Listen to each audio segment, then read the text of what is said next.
He knelt in dust that reeked of sweat, rotting leather, and something darker fear.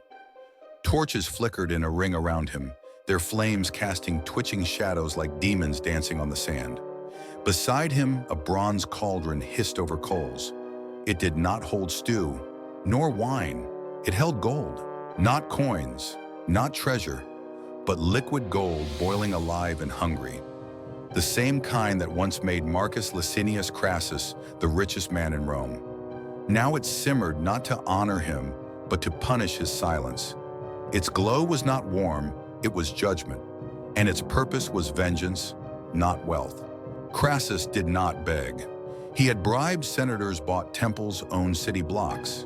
He taxed plague victims and sold false hope by the acre. His wealth was not a treasure, it was a weapon. And that weapon had struck first for decades. But here now in this moment it failed him. Outside Carrhae, beneath foreign stars, he sat without coin army or legacy, just a trembling jaw forced open by Parthian iron and the heavy breath of his final lesson. Surena, commander of the Parthians, stood above in silk, not armor like a stage actor, delivering one final cruel, magnificent line. From the bubbling cauldron, a golden ladle rose. Molten metal clung to its rim, thick glowing, as bright and unmerciful as desert sun. "You came for our gold," Surena said, his voice calm as winter. "Let it come to you." The ladle tilted, the gold poured, and Crassus opened wide. It slid past his lips before a sound could form. The molten gold sealed tongue, lungs, and scream alike.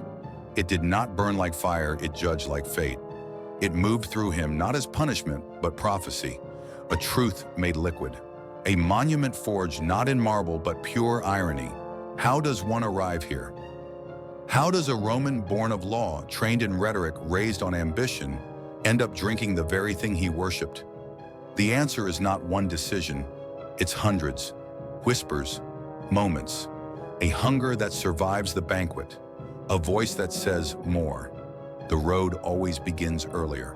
So we return before the fire, before the gold, before death. To Rome, to storms. Marcus Licinius Crassus was not born in a palace. He was born in crisis during the dying days of the Republic. Alliances cracked like parchment. Civil war erupted from words, and a whisper could spark slaughter. His family was noble, but nobility meant nothing if your throat met Sulla's blade. Crassus learned to wait for screams to end, then buy what was left. Homes seized in purges, he bought them for copper, sold them for silver. Temples defiled by mobs, he restored them, then charged priests rent. By 30, he was rich. By 40, unavoidable. They called him the banker of bones, but not to his face. When half of Rome burned, Crassus didn't pray. He arrived with private fire brigades. He'd offered to save your home if you sold it to him first. Refused the flames convinced. Fortune favors the bold, he'd say. But in truth, fortune favored the ruthless. Crassus's gold touched everything gladiator schools rode senators. Even Caesar owed him blood-soaked, interest-heavy favors. When Caesar was broke and Pompey craved prestige, Crassus fed them both. Thus the first triumvirate was born: 3 men, 1 puppet master. He didn't wield a sword, he pulled strings with a purse. But gold wasn't enough. Not for legacy, not for stone-carved immortality. Rome remembered conquerors, not financiers. Crassus didn't want to be rich. He wanted to be eternal. So he turned his gaze eastward toward Parthia, land of silk archers and shadows. Parthia, mysterious, unconquered, golden. Rome's eastern mirror. Crassus's allies warned him. Caesar hesitated. Pompey laughed. The Senate whispered omens. But Crassus was deaf to ghosts. He didn't want advice. He wanted statues, not bought with coin, but earned with conquest. He saw Mars in the mirror. What he got was Carrhae. Carrhae, a plain disguised as a grave. Parthians hid like ghosts beyond dunes. Crassus marched under sun and armor, trusting a guide who sold lies for water. At noon the arrows came, not clashing, not charging, just circling, vanishing, stinging, like wasps, like curses, like a foreign language of death. Roman formations cracked like dry clay. His son Publius, brave and burning, was lured into the dust, surrounded, butchered. His head was returned on a spear, his eyes still open. Crassus shattered. He begged to negotiate, not for victory, for dignity. The desert had taken pride. The Parthians took everything else. And now gold, the thing he chased, the thing he counted, the thing he loved more than Rome itself, became the tool of his silence. But that tent wasn't the end. Not truly. To understand his death, we must understand his life. Return to ambition, to arrogance, to Roman illusions. Crassus didn't build Rome, he bought it, piece by piece, brick by widow's brick. In civil war, property changed hands like dice. Patricians executed Crassus appeared the next day, signing deeds before the blood dried. Every scandal gutted a home. Every tragedy planted a future banquet. Rome bled. Crassus invested. But he wasn't just a vulture, he was a builder of dependence. Rome burned, suspiciously often, and Crassus arrived with fire brigades. They stood watching, waiting, then offered salvation for a price. Sell us the house. And every time Rome shrank while his empire grew, he didn't want admiration, just obedience. His gold funded roads, but others marched on them. He paid philosophers, but they praised enemies. He cleared debts of entire markets just to prove he could. Yet applause never came. That belonged to Pompey with laurel and cheers, and to Caesar who wore destiny like armor. Crassus counted silence. Powerful, yes. Feared, certainly. Loved, never. And that to a man like Crassus was a wound gold couldn't bandage. So he created a cure control. He proposed the first triumvirate. Crassus would fund, Pompey would fight, Caesar would charm. Together they would bypass the Senate. They would bend Rome. It worked too well. Caesar rose like wildfire. First consul, then war hero. His victories in Gaul painted maps red and coffers gold. His words turned slaughter into poetry. The people adored him. The Senate trembled. And Crassus, watching from Rome, felt the weight of his own silence tighten. Pompey basked too. His ships ruled the seas. His marriage to Caesar's daughter bound the alliance. Statues in his honor lined Roman streets kissed by morning light. Crassus wrote checks, paid debts, counted shadows. But ambition is a beast that eats itself when unfed, and Crassus was starving for glory. He needed more than wealth. He needed conquest. In Parthia, Crassus saw his cure, a land no Roman had conquered, where legends whispered and gold glistened. It wasn't for Rome. It wasn't for the triumvirate. It was for him, for legacy, for statues built from more than ledgers. He ignored every warning. The Senate refused support. Cicero mocked him. Even Caesar, gambler of Rome, urged caution. But Crassus had 6 legions, endless funds, and a hunger sharp as steel. He didn't seek a war. He sought a monument. And so, under blazing sun, he marched east. The march was cursed from the first step. His guide Ariamnes steered them through barren lands. No water, no shelter, no mercy. At first, Crassus called it strategy. Then thirst spoke louder than confidence. And then the desert stopped forgiving. Rome faded behind. Carrhae waited ahead, and fate sharpened its teeth. Carrhae wasn't a battlefield. It was a snare. Parthians emerged without a sound cavalry in shimmering scale armor. Archers who vanished like ghosts. They didn't meet Rome head-on. They circled. They laughed. They danced. Arrows fell like rain, invisible until they struck. Rome's formations cracked. Crassus's illusion of control shattered. He ordered Publius to flank. Brave, loyal, young. Publius rode with fire in his chest and dust in his lungs. He vanished into the storm. Silence followed. No scouts returned. No messages. And then a spear, piercing the wind, carrying his son's head, still warm, still open, still weeping. Crassus stared at it for hours. No words, no breath. Only the tremble of denial, too deep for grief. Around him, the army watched their general become stone. The man who bought Rome now stood bankrupt. His currency, broken pride. His debt unpayable. His command unraveling by the hour. The army rotted from within. Morale shattered. Supplies disappeared. Superstition spread. Men whispered that Mars had turned his back. Some deserted, slipping into desert shadows. Officers argued, scouts lied, and Crassus, once master of crisis, became its prisoner. He refused sleep, refused to bury his son. "We march," he whispered, "we march." But Rome would never see him again. The Parthians returned not with swords, but with performances. Arrows fell like theater cues by day. At night they played music, laughed in circles, slept like victors. Crassus's men broke. His silence deepened. The golden scaffolding of his ego began to collapse inward. On dawn, Cassius, his second-in-command, fell to his knees. "We cannot survive another night," he begged. "Split the legions. Find the river. Return to Rome." Crassus studied the map. It looked like a tombstone. Still, he agreed. That night, under fog and fear, they moved. But the Parthians were already waiting. What followed was not a retreat. It was a slaughter, a harvest. Men trampled each other in panic. Horses screamed. Blood soaked the sand. Roman standards, those sacred eagles, vanished into eastern dirt. Crassus was captured not by force of arms, but by the collapse of everything he had once controlled. They brought him to Sirena, not as a general, not as an enemy, but as a relic. Sirena offered peace, a truce, terms without swords. Crassus agreed, desperate, tired, broken. The Parthians smiled. They extended hands in welcome. Crassus reached, and in that gesture sealed the price of Roman arrogance. A hand was severed. Chaos erupted. Roman guards fell instantly. Crassus was dragged not as a diplomat but as a warning, into a tent perfumed with silk and incense. Spectators watched. No pity, no fear, just fascination. He was no longer a man. He was a message being prepared. They stripped his armor not cruelly, but like peeling a costume after a failed play. They wanted humiliation, not death.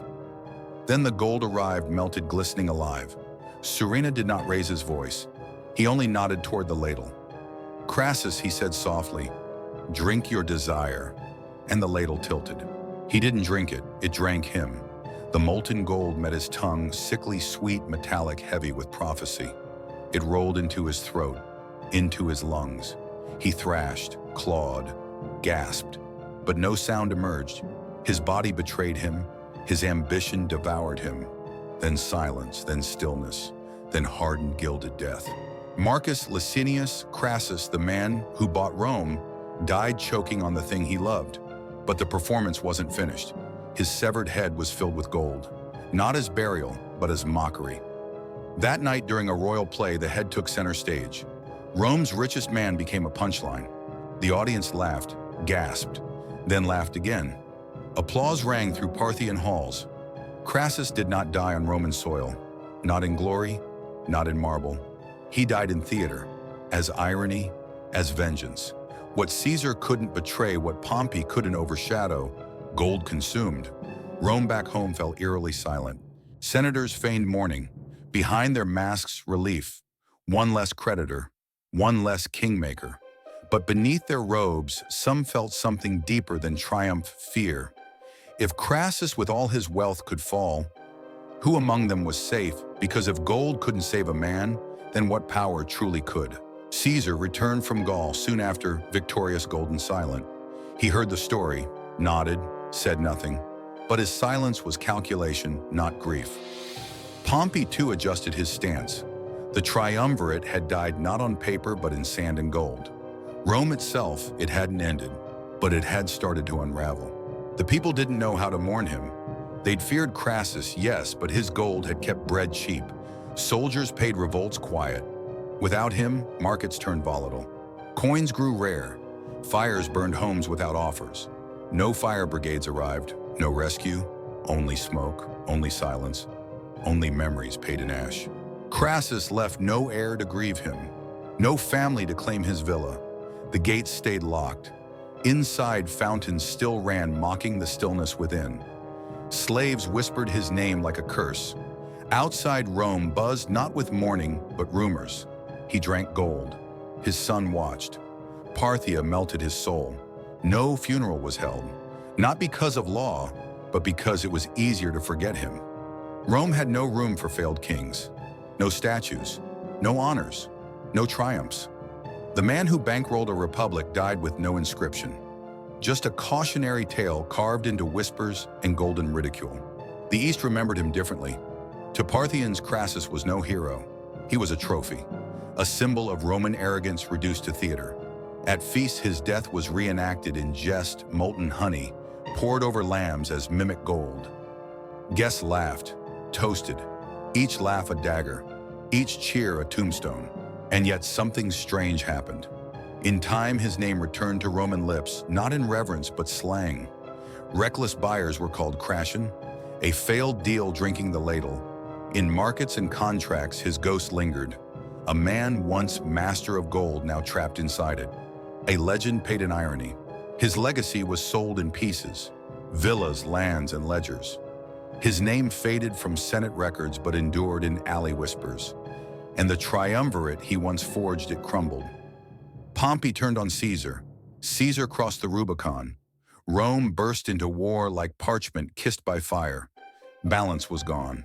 In a twisted way, Crassus had won. He was the first to fall, the first to reveal Rome's great secret among titans. Ambition does not end in feasts, it ends in funerals. Even Caesar, with all his charm, bled in silence. One might imagine Crassus's ghost watching, saying nothing, but understanding. Centuries later, Seneca wrote, "A man's worth is not in what he owns, but in how he faces the end." Crassus faced the end with neither courage nor grace, but with silence. Not the noble kind, the molten kind, bought not with dignity, but with fire, burned into a fable. So what remains? A lesson maybe, or maybe just a mirror, because we chase too. We hunger. We believe wealth can shield us from death. But truth is older than gold and colder. Power does not preserve, it exposes. And gold doesn't make you untouchable, it makes you the target. Somewhere in Carrhae's forgotten dust, wind moves over bones. There is no monument, no marble, no temple, only silence. But if you listen closely beneath the sand beyond time, you'll hear something faint. Not war cries, not weeping, just the hiss of gold, still cooling in a mouth that reached too far. The gold had cooled, but its echo remained, not just in Parthia, not just in Rome, but in every corner where ambition dared speak louder than wisdom. Crassus's fall was not just a death, it was a warning, a parable carved not in stone, but in molten, irreversible memory.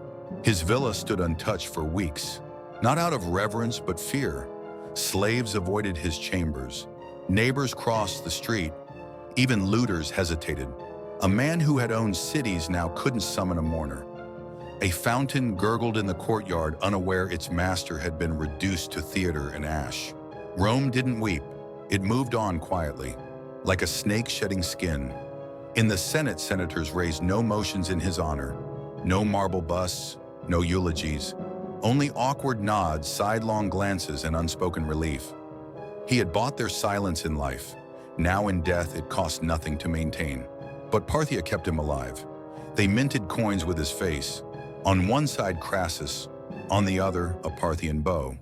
Each exchange a mockery, each coin a mirror. The man who controlled gold now became its captive. A laughing stock struck in silver, a Roman ghost echoing in Eastern markets. Rome tried to bury his memory, but stories, especially bitter ones, do not die easily. Children whispered his tale near hearth fires. Soldiers murmured it beside camp smoke. He drank gold. He begged for honor. He died with nothing. Each version twisted, but one thing never changed: the silence at the end. Silence is the sharpest indictment. Crassus's wealth had once spoken louder than generals, louder than gods, but in the end it couldn't cheer, couldn't mourn, couldn't save. That silence followed him through tent, through cauldron, through legend. And Rome, for all its laws and legends, could not speak over it. What Pompey feared, what Caesar denied, Crassus exposed. Power is not eternal. It is borrowed. It is theatrical. And like all theater, it ends abruptly, with curtains, with shadows, with stillness. His death broke the illusion that wealth was armor. And Rome, once invincible, suddenly looked mortal in the mirror. The triumvirate collapsed, not with war, but with imbalance. Pompey grasped for more. Caesar pushed harder. Without Crassus's gold holding the scales, ambition tipped into bloodshed. The Republic ignited, and beneath it all, the ghost of molten gold still whispered, "It began with me," not a voice, just memory. Some merchants lit candles in his name, not out of love, but habit. They owed him fortunes, feared his shadows. Even in death, debts lived on. But the flame flickered cold. Rome no longer owed him anything. The ledger had closed. The empire had changed. The man had become myth. But myths, they linger. They teach. They haunt. Crassus didn't die because he lost. He died because he misunderstood. He thought gold was the final form of power. But power has no final form. It shifts. It slips. And when you think you own it, that's when it claims you instead. Some say Crassus's last thought was of Rome. Others say it was of Publius, his son butchered returned on a spear. But most agree it was neither. It was the gold, the shimmer above him, the breathless silence before the pour, the weight of everything he built turning into punishment. The gold flowed not just into his mouth but into history. It silenced his scream but amplified his legacy. He didn't die a martyr. He didn't die a villain. He died as a metaphor. In Rome, that city of mass finally saw what it meant when wealth forgets to fear. Surena's soldiers joked that Crassus had asked for a drink. A cruel myth, perhaps, but fitting. For years, he drank from Rome's veins, properties, influence, favors. He had swallowed cities whole. Now in Parthia, the cup was raised again. Only this time it drank him, slowly, mercilessly, quietly. In some versions, the gold didn't just harden in his throat, it burned through his soul. An alchemy of hubris, the alchemy of Rome itself, a system that rewarded conquest, punished patience, and crowned monsters in laurel. Crassus had played the game perfectly, but the board was never his. There were no prayers spoken for him, no oaths broken, no curses lifted. Rome, so quick to immortalize, simply turned the page, not out of cruelty but necessity. The empire was still moving, bread still needed baking, soldiers still needed paying, and Crassus's empire had melted into a mouthful. And yet, he had mattered, not for what he built, but for what he revealed. The story of Crassus was not just a Roman tragedy, it was Rome's confession, that beneath every marble column lies hunger, that behind every Senate decree, a bribe, that gold was the true language spoken. That's why his story endured, not in temples but in taverns, not in archives but in warnings. Children were told, don't reach like Crassus, don't chase shadows with coin, don't think applause can be purchased. His name became a verb, his death a proverb, his life a mirror none wanted. Even Cicero, sharp-tongued and bitter, reportedly said, "At last Rome is lighter," but perhaps even he in private lit a candle, not for Crassus but for the message. That ambition unchecked always ends in dust. That power cannot be bought forever. That empires fall not when they're attacked but when they forget. Crassus once claimed wealth is safety, but safety fled him in Parthia, fled him at Carrhae, fled him when his son's head returned on a spear. When the ladle rose, when the breath stopped, in that final moment he was no longer rich, no longer Roman, just human, just vulnerable. And yet in the ruins of Carrhae, nothing marks the spot. No plaque, no shrine, just wind and sand and a silence heavier than marble. But if you kneel there like he did, you might feel it. That hiss, that faint warmth, that ghost of gold still whispering its final damning sermon. Rome's memory is fickle. It forgets victories and invents martyrs. But it never forgets irony. Crassus, the man who owned half of Rome, died with nothing left to offer but his mouth. Not words, not legacy, just silence. And that silence, like melted gold, clung to everything he touched. Some whispered he had cursed the triumvirate, that his molten death had fractured the pact. Pompey and Caesar, once brothers in power, became rivals overnight. Suspicion blossomed. Alliances splintered. Without Crassus, balance was gone. And all that remained was ambition, raw, naked, and sharpened like a dagger at Rome's throat. The Senate, always quick to pretend wisdom, stayed quiet. They didn't celebrate his death, but they didn't mourn either. They issued no honors, no speeches, no bronze likeness. And yet, behind closed doors, many toasted, not to victory, but to survival. Because if Crassus had fallen, then they might be spared. But nothing was spared. Rome descended, first into whispers, then into civil war. And behind every broken alliance, every spilled consul's blood, was the shadow of Carrhae. Crassus's ghost, molten and mute, wandered through decisions he never made, but had somehow set in motion. The cost of ambition is generational. His soldiers, what few returned, carried the shame like sand in their boots. They spoke little of the desert, even less of their general. But some wore bronze coins pressed into pendants bearing Crassus's image, not in honor, in warning, as if to say, this is what happens when you chase glory blindfolded. In Alexandria, scholars debated whether Crassus had been punished by the gods or by greed. In Athens, playwrights composed comedies with a Roman choking on honeyed wine. In Jerusalem, the elders saw it as divine justice. And in Parthia, they simply laughed, not at Rome, but at the memory of him. Years passed, names changed, but the phrase endured to drink the ladle. It meant failure, overreach, tragic ambition. It echoed in courtrooms and taverns and war camps.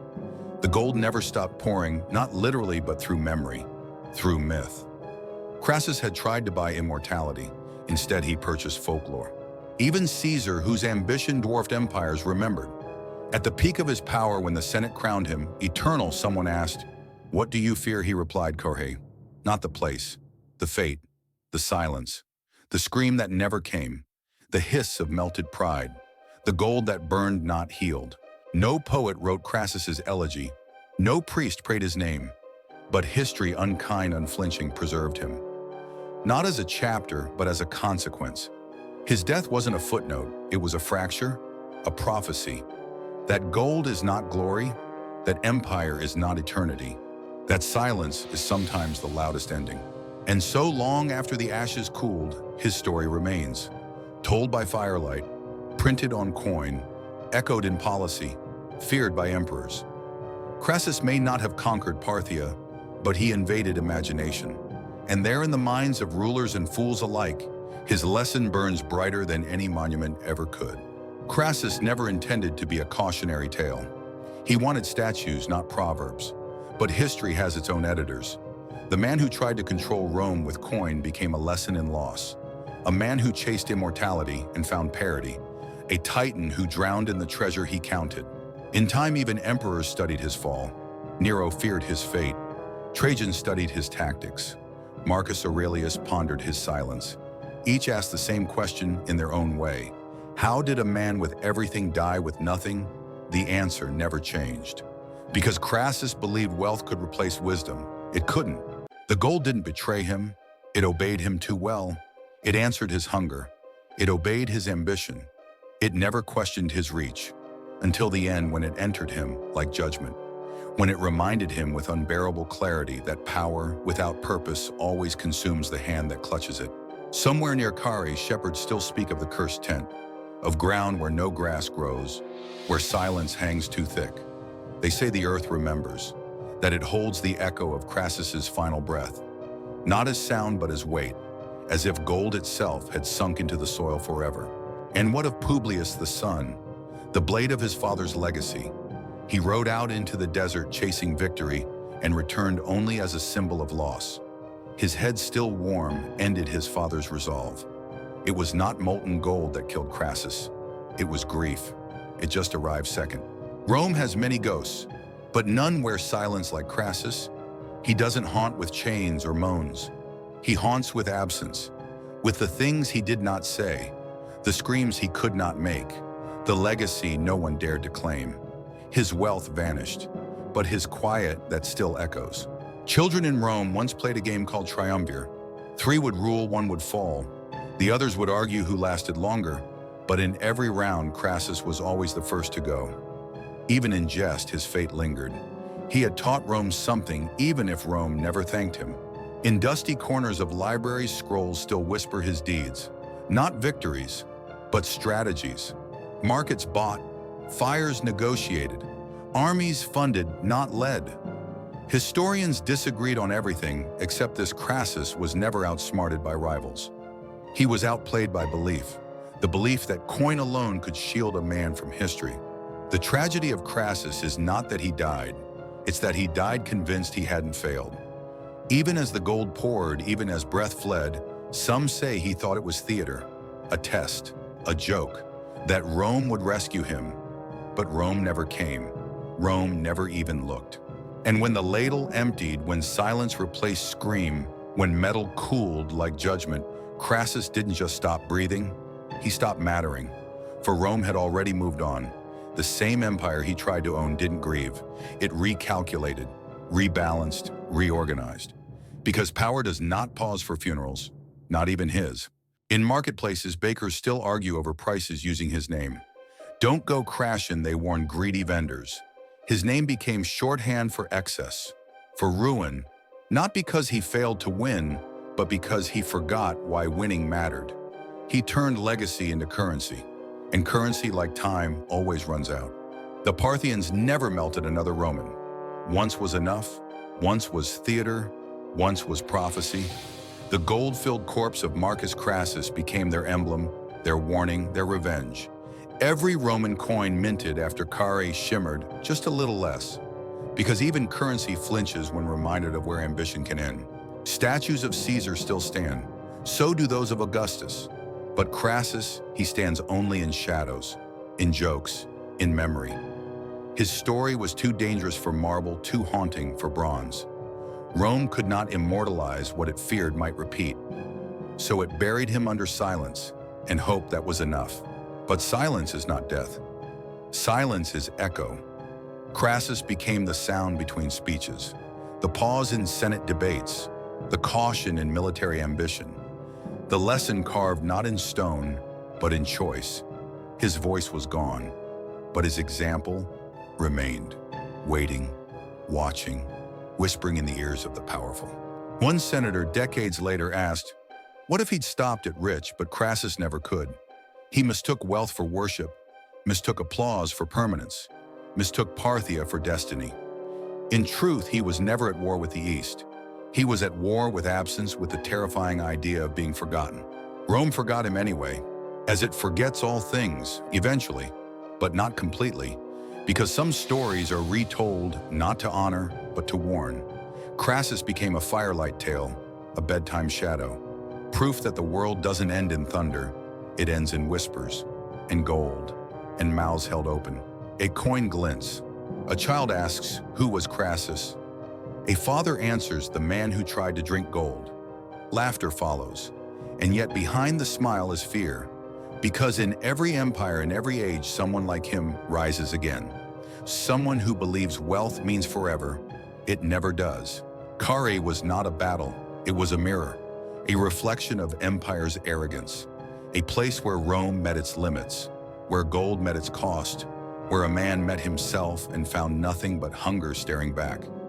No gods, no glory, just dust thirst and the price of wanting too much. So what remains of Marcus Licinius Crassus? Not tomb, not title, just echoes. A warning passed from lips to history, that wealth without wisdom is fire without light. That legacy cannot be bought, that silence is heavier than gold. And when the ladle rises, no man, no matter how rich, can speak. They say if you stand in Carrhae at dusk and the wind is still, you can hear it. Not the clash of steel, not a general's cry, but a hiss, soft, final, as if the earth itself remembers, as if gold still cools, in a mouth that reached too far.